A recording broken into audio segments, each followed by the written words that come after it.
What's going on, YouTube? Welcome back to another video, and today I have a really wild one, a deck I probably never thought I would build, but it's Chimera, it's branded Chimera. I never thought I would honestly build a branded deck, but branded Chimera seems like a lot of fun. I've done a lot of online testing with it, and I'm sorry if you guys hear the humming of an AC unit.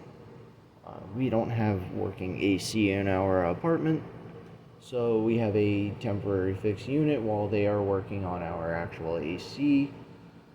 So, sorry if you hear that noise in the background. And without further ado, I'm going to go ahead and jump straight on in. Starting us off with the Chimera cards, we have 3 copies of Gazelle. Gazelle on normal or special summons adds a level 5 Fiend, or level 5 or lower Fiend from your deck to your hand. And then if it's sent to the graveyard or sent to the graveyard by card effect, I believe? Or no, it's sent as fusion material. You can add 1 illusion monster from your deck to your hand. And then I'm on 2 copies of Big Winged Baphomet.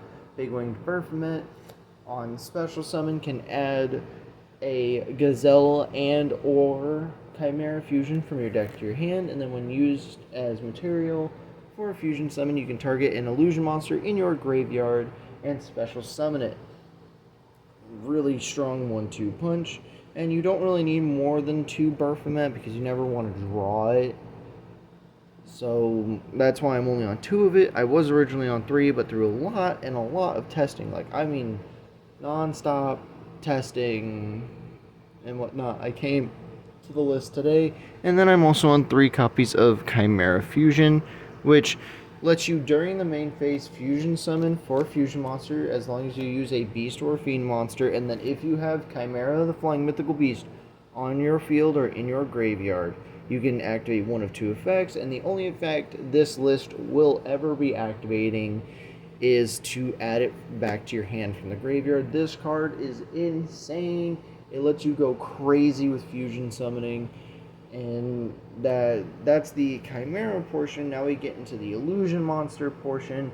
I wanted to cover the Chimera cards for the main deck before the illusion monsters, so I hope there's not a whole lot of confusion there. But we're on 3 copies of Mirror Sword Knight. Mirror Sword Knight is a quick effect to tribute itself to special summon a monster from your deck that mentions Chimera Fusion, except itself. And then when a monster your opponent controls activates its effects while you control Chimera, you can banish it from your field or graveyard to negate that effect. So it's a monster negate, and it's your starter. So the whole combo is Mirror Sword Knight into Baphomet. Baphomet grab Chimera Fusion and Gazelle. Fusion summon for Chimera and pop off. But the better combo involves your 3 of Cornfield Codal. Cornfield Codal can discard itself to add an illusion monster from your deck to your hand, and then while it's in the while you control Chimera the Flying Mythical Beast, you can if your opponent activates a card or effect that targets a fusion monster you control, you can banish this from your field or graveyard in order to negate and destroy that card. So really good. It finds your Mirror Sword Knight, gives you 2 forms of interruption by having Mirror Sword Knight and having itself, and it also gets you into Chimera the Flying Mythical Beast. And then I'm on 1 copy of Emissary from the House of Wax. You could put this in the side deck and play different cards here, different card here in the main deck slot, but the main deck is kind of tight. However, Emissary is really good because whenever your opponent declares an attack, you can special summon it from your hand. It has the same thing that all illusion monsters have, where if it battles, neither monster can be destroyed.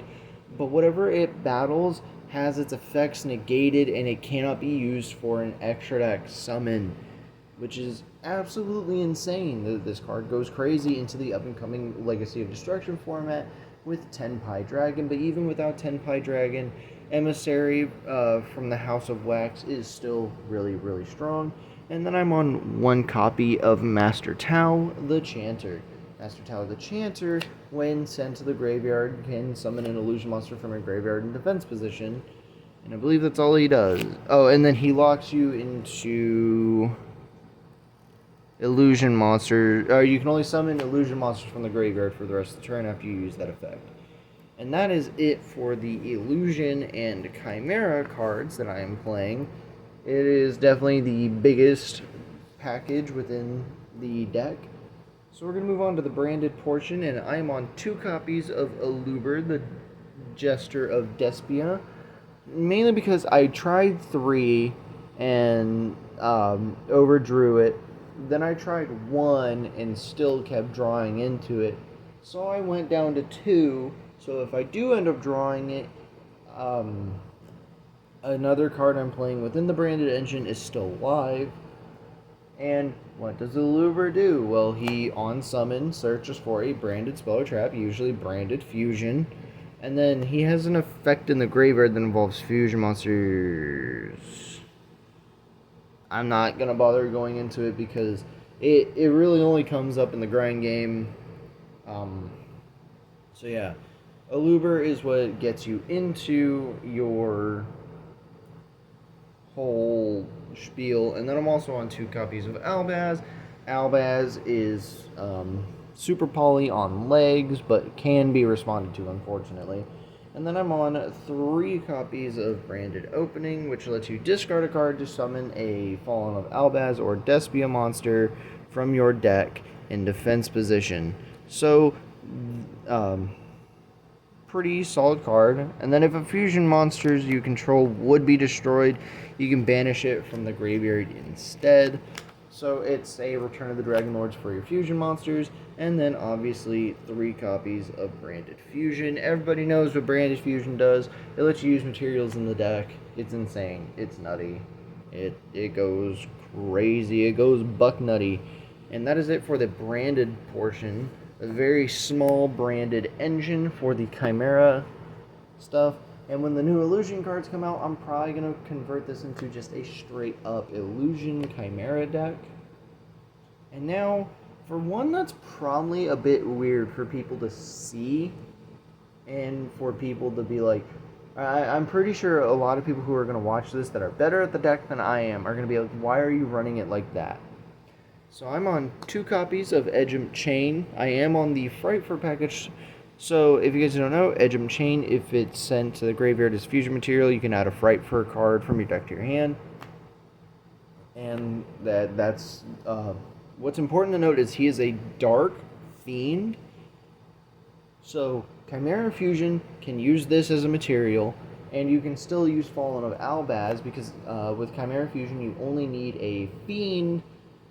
And then you can use you only either need a fiend or a beast monster to fusion summon. You don't need both. And then I'm on 1 copy of Frightfur Patchwork. My biggest problem with Patchwork is since it's a hard once per turn, I typically overdraw it. And the way I'm looking at this package, which obviously Patchwork adds an Edgent monster plus our handy-dandy one of polymerization from our deck to our hand. Now, I bet you're all wondering, why is this only a 4-card package? Simple explanation is Patchwork having multiple regular poly isn't that great when our resource loop with Branded has a better fusion spell that we can use. And typically we're closing out the game before multiple Patchwork would even come up. Plus, I don't want to draw this stuff. I don't want to draw any of these. I don't want to draw any of these cards. I don't want to draw the Poly, I don't want to draw the Patchwork, and I don't want to draw the Edge of Chain. Because my favorite thing to do is go Branded Fusion, send Chain plus Albaz, make Lubellion, search Patchwork. Patchwork will recoup the card we discarded for Lubellion in order to fusion summon, and it makes a Mirror Jade just right then and there. And then we get Patchwork with Polymerization, and then we go Patchwork for Poly and the other chain, and we get a free Fiend monster to use for anything else. And that is my Frightfur engine. I know it's way different. I see everybody running 3 or like 2 to 3 chain and 2 to 3 patchwork with 2 copies of poly, but I opted to go with a much smaller package in order to play more non-engine, which one of the low-key non-engine picks that you guys see me use all the time, but I feel like right now is really good because of the Baron and Savage Dragon ban, is 2 copies of Crossout Designator, specifically because cards like Nibiru are definitely going to be a lot more prevalent. And same thing with Phantasme and link-based strategies. So I feel like Crossout is going to be really, really good going into this format. Because now hand traps are a lot better. And then obviously I'm on the one Called by the Grave. And that is it for the non-engine spells. I tried cramming more stuff in here, and then I went up to over 50, trimmed down to 1 card under 50. I went to trim down to 49, and this list I am presenting is the trim down to 42. So, yeah, this deck puts up a lot of interaction, but that's because it plays a lot of engine, and you can't really shave off too much more of the engines because it's what makes the deck run. And for hand traps, I am on what else? Then 3 copies of Ash Blossom and Joyous Spring, 3 copies of, oh, would you look at that, Nibiru the Primal Being, and 3 copies of Infinite Impermanence. The 9 best hand traps, in my opinion, post ban list. And the reason why I'm on them is because these are the ones that typically hurt the most. Granted, your opponent can't imperm Mirror Sword Knight because you can just respond to the imperm, and tribute is cost, so they can't chain anything else to the Mirror Sword Knight in order to negate it, except for Ash. So, Ash, Nib, and Imperm. Imperm is here for if they try to imperm our Lubellion, or, if they try to Ash Branded Fusion, if they try to nib us on our end board.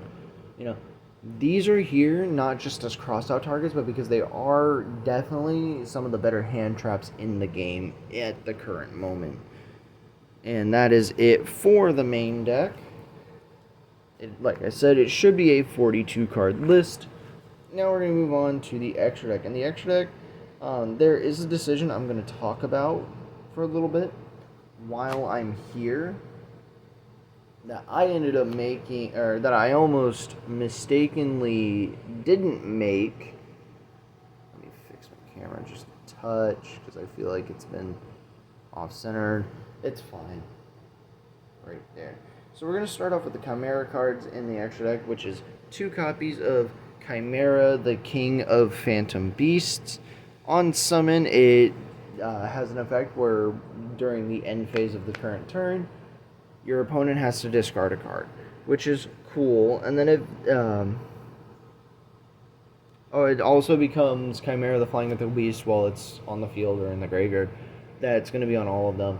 And then it has the on-summon effect, and then it has a graveyard effect to as a quick effect, or during your opponent's turn, specifically, banish it from your graveyard, target a Beast, Fiend, or Illusion in your graveyard, and special summon it. So it gives you recursion, it also gives you a pretty big body, and it rips a card out of your opponent's hand. Very important. I'm on 1 copy of the Baphomet Fusion, which is a Foolish Burial on summon, and then can banish itself to target a Chimera that is in your graveyard and special summon it. Target one of your banished Beast, Fiend, or Illusion monster. No, you just target a banish one of the Chimera cards, so like a Beast, Fiend, or an Illusion monster, and summon it. And then I'm on a really good finisher in the deck. The 1 copy of Chimera, the Illusion Beast. It requires Chimera, the Flying Mythical Beast, plus 1 or more Illusion monsters. Well, this thing ends games. It's 3,100, so it's already really, really big. Has that same thing that all the Illusion monsters have, where whatever it attacks cannot be, or both. If it attacks, both things cannot die, and then it can attack a number of times equal to the amount of materials used for it. And not only that, whatever it battles, it can at the end of the damage step turn it or make its attack 0. So you swing into something that's either bigger or smaller than it at the end of the damage step, make its attack 0, and then just swing into it 3 more times per game. If you put 4 materials into this, it's insane. This card finishes games on its own. And then a decision that I almost opted out of was playing 2 Guardian Chimera instead of, so instead of playing 2, I originally was only going to play 1. And through testing, when I would test to see, like, okay, here's all my interactions on my opponent's turn. Here's how, if my opponent didn't counter my interactions, here's my board. Then I would cycle it back to me, and it's like, man, a second Guardian Chimera here just ends the game because I can get rid of another card if my opponent has other cards on the board. So, as expensive as Guardian Chimera is, I feel like he's getting reprinted soon. Don't quote me on that. But 2 Guardian Chimera is mandatory, and you can't play any less. Then I'm on 2 copies of Mirror Jade because, Mirror Jade is your best boss monster. Just quick effect, non-targeting, banish a card on the field by sending a fusion from your deck from your extra deck to the graveyard, and all of your extra deck monsters that you're sending are just really strong. And then for probably some of the weirder ones, I'm on 1 copy of Albalenitus because with Super Poly, this card is really good against Tenpai because you can make it if you have Albaz in your hand or on your field. But it also is just a relatively well-rounded card for Super Poly as a whole because all you need, or you don't even need Super Poly for it. You can literally go normal summon, Fallen of Albaz, make this thing. And it's not bad. It can attack monsters up to the number of materials it had as material. And then if it was in, or if it's in the graveyard because it was sent there that turn, you can, I think, add a branded spell trap, or no, a polymerization or fusion spell, normal spell from your deck to your hand. Then we're on 1 copy of Lubellion. This is what we use to make Mirror Jade. 1 copy of Titaniclad because it can summon Fallen of Albaz from the deck for us during the end phase. 1 copy of Rindbrum because he's an extra deck monster negate. And on top of that, he also gives you a way to summon Albaz from the graveyard. Plus, you can make this by sending Gazelle and Albaz from the deck, and then Gazelle can add Codal, and then you have your Illusion 1-card combo right there off of Branded Fusion. Plus, you get a negate, which is this one is really good for going second specifically. And then we're also on 1 copy of Albion. I never really summoned Albion, but he's here as an option. And then I'm also on 1 copy of Protoplant Dragostapelia and 1 copy of Garura. Garura is more of a Super Poly target than anything, and I know I'm talking Super Poly and all this and that, but Super Poly wasn't in the main. You guys probably know it's in the side deck now. And Protoplant Dragostapelia is something that you can make with Chimera Fusion, because if you expunge your Mirror Sword Knight negate and your Cornfield Codal negate, you can then make Protoplant Dragostapelia as another monster negate. So like I said, this deck can put up some impressive boards. It puts up to like 5, maybe even 6 interactions at a time. And now let's get into the side deck, shall we? Starting us off in the side deck, we have 3 copies of Ghost Mourner and Moonlit Chill. I feel like this card is really good if your opponent's not on Nib, or, the cross out and the called by don't come up. Obviously, you can slot this in over cross out and called by, or if cross out doesn't come up but called by could still be useful, you can definitely slot out cross out and maybe another card for the 3 of these, or you could just play it at 2. Either way works. And then I'm also on 3 copies of Ghost Bell and Haunted Mansion. Again, this is Ghost Bell is really good into the 10 pine matchup, but I don't want to main deck it because I know it's not good against everything coming out of Legacy of Destruction. Hence why I'm only siding it rather than maining it. And then another card here in the side deck. Oh, would you look at that? It's a card I've been talking about. 3 copies of Super Poly, Board Breaker, really, really good. And 2 copies of Lightning Storm, again, another Board Breaker. This deck has potential to OTK. It can technically OTK. It puts up numbers to OTK. And Lightning Storm can help us push that way. And then we have Evenly Matched to round it out for a Board Breaker for if our other Board Breaker like Lightning Storm gets negated, we don't really have a good enough combo to push for game, sacrificing our battle phase in order to get rid of, whatever, isn't the worst in the world, especially if it's a hand where we can't OTK. And this deck does not mind trying to OTK, but it also doesn't mind the grind game. So I'm going to pause the recording here, come back once I have all this sorted out, and we're going to go into the outro. Alright, ladies and gentlemen, that is my take on branded Chimera, and like I said, post Legacy of Destruction, as long as the illusion cards aren't too expensive, I do plan on upgrading this to a just pure illusion Chimera strategy. Or I could keep the branded thing, but bump the deck up in more cards. Because I'm not going to lie, the more cards this deck plays, the more consistent it feels. As long as the cards you are adding is a even mix of engine to non-engine. So it's like for every 2 engine, you can add 1 non-engine. And that's what I found through testing was like, this deck does not want to be 40 cards. Playing 40 is just awful. You overdraw you overdraw cards you don't want to see, and you underdraw the cards that you need to see. But then as soon as you bump up the ratios, it's the complete opposite. So I don't know what it is about branded, but it was the deck destined to never be a 40 card deck. And with that, I will leave you guys to it. Let me know what y'all think about the deck. Let me know what I did wrong. Let me know about some other tech pieces I could be playing. And I will see you guys in the next one. Peace. Oh wait, before I go, one last thing. I am planning on ordering the thing for my 200 sub special soon. Very, very soon. I promise.